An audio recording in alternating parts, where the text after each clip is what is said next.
Regents Review, June 2018. Problem post number 1. Number 25 wants us to graph the function f of x equals the square root of x plus 2 over the domain x in between -2 and 7.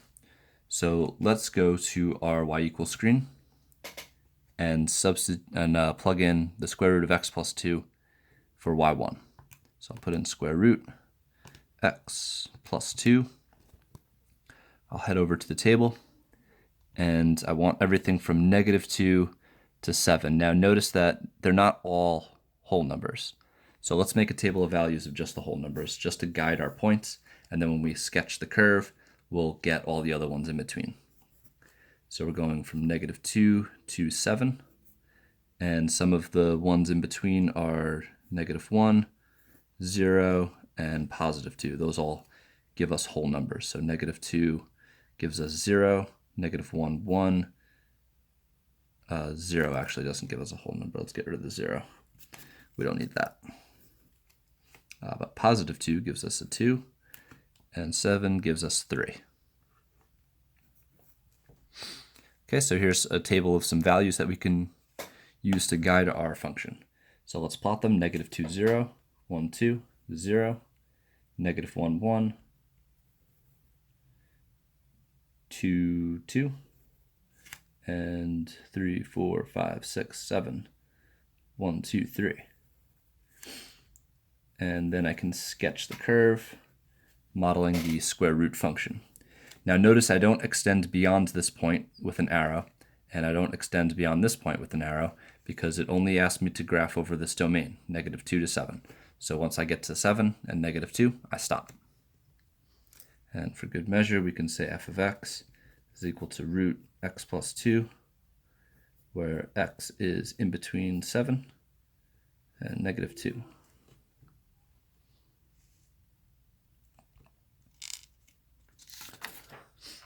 All right, 26. Caleb claims that the ordered pairs shown in the table below are from a non-linear function. Well, if it was linear, that means it would have a constant rate of change. Let's see. We're going up by 1s on the x-axis. All the x-coordinate pairs going up by 1s. First, we increase by 2, and then to get from 4 to 8, we have to increase by 4. 8 to 16, we have to increase by 8. So this is demonstrating that the rate of change is changing. It's not a constant rate of change.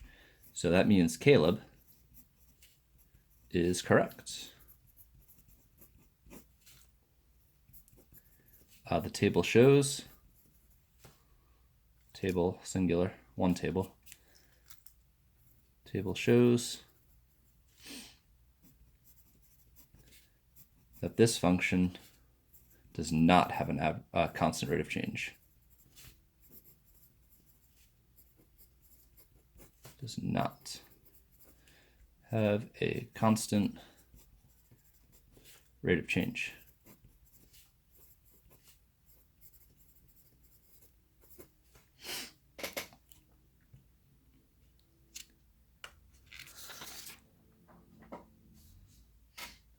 Number 27, solve for x to the nearest 10th. This one does not say algebraically, so we don't need to use an algebraic method. Does say to the nearest 10th, which is a good indicator that this is not factorable. So I'm just going to skip over the factoring method. I'm actually going to go for completing the square. To complete the square, I first want to eliminate the c term. So I have x squared plus x is equal to 5. Then I want to take b over 2 squared. In this case, my b term is 1. So I have 1 over 2 squared. When I square a fraction, I square both the numerator and denominator. So I have x squared plus x plus 1/4 is equal to 5 plus 1/4. This wants it to the nearest 10th, and it's common that people don't really like fractions that much. We don't need to keep these in fraction form. We could always just change them to decimals, which would probably make it easier to combine here. 1/4 is the decimal equivalent of 0.25. So we could always change it to 0.25. Whoops. So what I'm going to do now is I'm going to take this trinomial and I'm going to rewrite it as a binomial squared. And then 5 plus 0.25 is 5.25. Inside these parentheses, I'm going to put whatever half of b was. Half of my deep b term was 1/2. I could put plus 1/2, but since it looks like I'm switching over to decimals, I'm going to put 0.5. Okay, time to square root both sides. So x plus 0.5 is equal to the square root, actually plus minus the square root of 5.25. Then I would need to subtract a half from each side. So x is equal to negative 0.5 plus minus the square root of 5.25. This would be our theoretical answer, but we want to the nearest tenth. So let's actually split this up here. So I'll have negative 0.5 plus the square root of 5.25. That's my plus sign from the plus minus. And then I'll have another equation where I use the minus sign.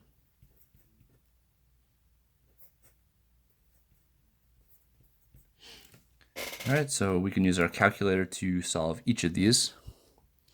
So I'll have negative 0.5 plus the square root of 5.25.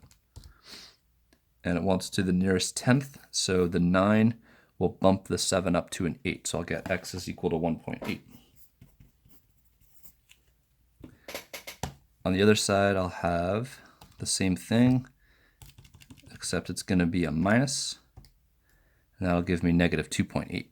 Again, the 9 bumps the 7 up to an 8 because it's bigger than 5. All right, and there's my two values for x. Alternate methods of solving this one, we could have used the quadratic formula. That would have got these answers as well.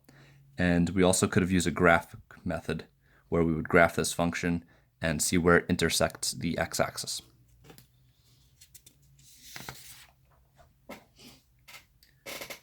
All right, last one for this post. The graph of the function p of x is represented below. On the same set of axes, sketch the function p of x plus 2. We are adding in parentheses. So when we add in parentheses, we shift left. That's counterintuitive. We're adding, but we're moving to the left because we're inside the parentheses. So every single point on this parabola is going to shift 2 units to the left. The best way to do this is to pick at least 3 points from the parabola and move them 2 units to the left and then sketch the new curve. So I'm going to use the roots and I'm going to use the vertex. This one I'll move 2 units left. This one I'll move 2 units left. And this one I'll move 2 units left. And then I can sketch my curve. Then 1, 2, 3, 1, 1, 2, 3, 4, 1.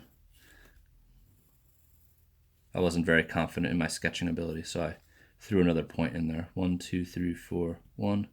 1, 2, 3, 4, 1. There we go. So it actually took me 5 points.